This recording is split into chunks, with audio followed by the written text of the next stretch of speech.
Hi viewers, welcome to Elident dental hospitals. So ఈరోజు మనము చర్చించబోయే అంశం ఏంటి అంటే ఈ నోటి దుర్వాసన. ఈ అంటే నోటి దుర్వాసన అంటే ఏంటి? మనం మాట్లాడుతున్నప్పుడు ఎదుటి వాళ్ళకి ఏదైనా బ్యాడ్ స్మెల్ వచ్చినా, లేదు మనది మనకి కొంచెం నోట్లో బ్యాడ్ స్మెల్ వచ్చినట్టు మనం ఫీల్ అయినా కూడా దాన్ని నోటి దుర్వాసన అంటాం. దానికి అనేక కారణాలు ఉంటాయి. ఈ అనేక కారణాలు, పలు కారణాల వల్ల మనము ఈ నోటి దుర్వాసన అనేది మనం ఎక్స్పీరియన్స్ అవుతుంటాం. సో దీన్ని తగ్గించుకోవడానికి ఈజీ చిట్కాలు ఏముంటాయి అనేది మనం ఈరోజు మాట్లాడదాం. బై ద వే, నేను doctor Charan Kumar, cofounder and managing director of Elident dental hospitals. మాకు 4 సక్సెస్ఫుల్ సెంటర్స్ ఉన్నాయి: కొండాపూర్, కేపీహెచ్బి, మణికొండ అండ్ బంజారాహిల్స్ లొకేషన్స్లో.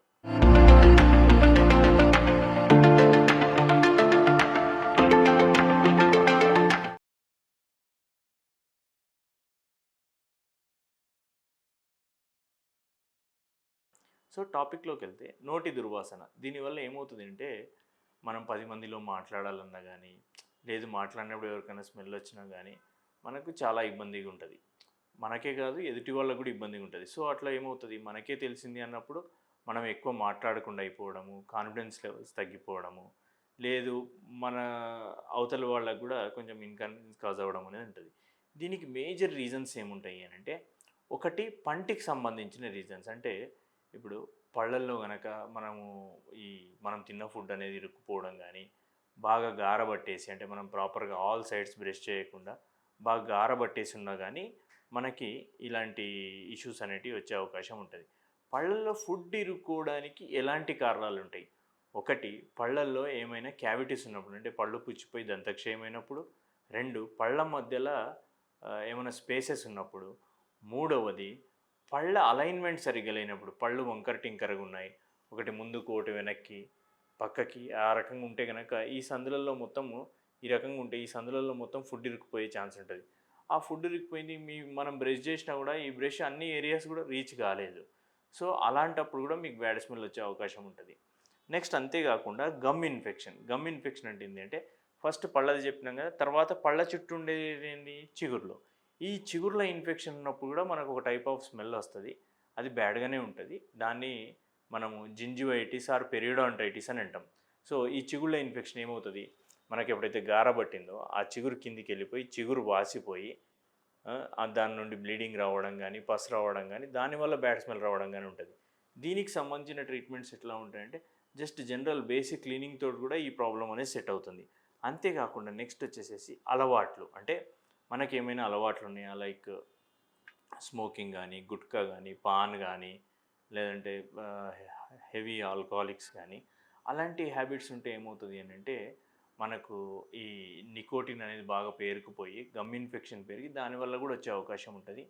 ఒకవేళ మనకి డయాబెటీస్ కానీ అట్లా ఏమైనా ఉంది అంటే ఈ ప్రాబ్లమ్స్ అనేవి ఇంకా ఈజీగా మల్టిప్లై అయిపోయి ఇంకా మనకి ఎక్కువ అలాంటి ఇబ్బంది వచ్చే అవకాశం ఉంటుంది. ఇంకా నాలుగవది ఏంటి అని అంటే గ్యాస్ట్రిక్, అంటే అజీర్తి వల్ల. ఇవన్నీ పైన 3 చెప్పినవి మాత్రం నోటికి సంబంధించిన కారణాలు.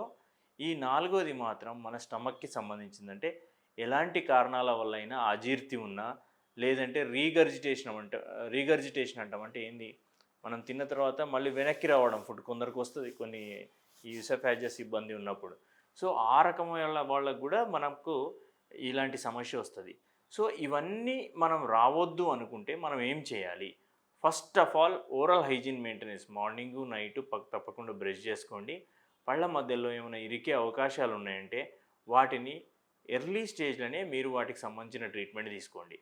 నెక్స్ట్ వచ్చేసేసి ఫ్లాసింగ్ అంటాం. అంటే పళ్ళ మధ్యన ఏమైనా ఇరుక్కుంటే డెంటల్ ఫ్లాస్ అనేది ఒక థ్రెడ్ లాంటిది వస్తుంది, మేము చాలా వీడియోస్లో ఎక్స్ప్లెయిన్ చేసినాం. అట్లాంటిది యూజ్ చేయొచ్చు మీరు పళ్ళ మధ్యలో క్లీనింగ్కి. లేదు అట్లాంటిది వాడలేకపోయినా వాటర్ ఫ్లాసర్స్ అని వస్తాయి. వాటర్ ఫ్లాసర్ అంటే కొంచెం చిన్న సన్నటి పైప్ తోటి ఒక జెట్ లాగా వాటర్ పంప్ చేస్తుంది అన్నట్టు. పంప్ చేసినప్పుడు ఏమవుతుంది, మన టూత్ మధ్యన మనకు కనిపించని చిన్నవి ఏమైనా ఇరుక్కున్నా కూడా ఈజీగా క్లీనింగ్ అనేది అయిపోతుంది. దాని తర్వాత నెక్స్ట్ వచ్చేసేసి మన టంగ్ మీద కూడా మనం బాగా క్లీన్ చేసుకోవాలి టంగ్ క్లీనర్ తోటి. లేకపోతే ఏమవుతుంది, టంగ్ మీద మొత్తం పేరుకుపోయి దానివల్ల కూడా బ్యాడ్ స్మెల్ వచ్చే అవకాశం ఉంటుంది. ఒకవేళ మీకు హ్యాబిట్స్ అట్లాంటివి ఏమన్నా ఉన్నాయంటే వాటిని తగ్గించుకోవడానికి ట్రై చేయండి. ప్లస్ ఎవ్రీ 3 మంత్స్కి ఒకసారి వచ్చి మీరు డెంటల్ క్లీనింగ్ అట్లా చేసుకుంటే కూడా మీకు ఇలాంటి ఇష్యూస్ అనేటివి రావు.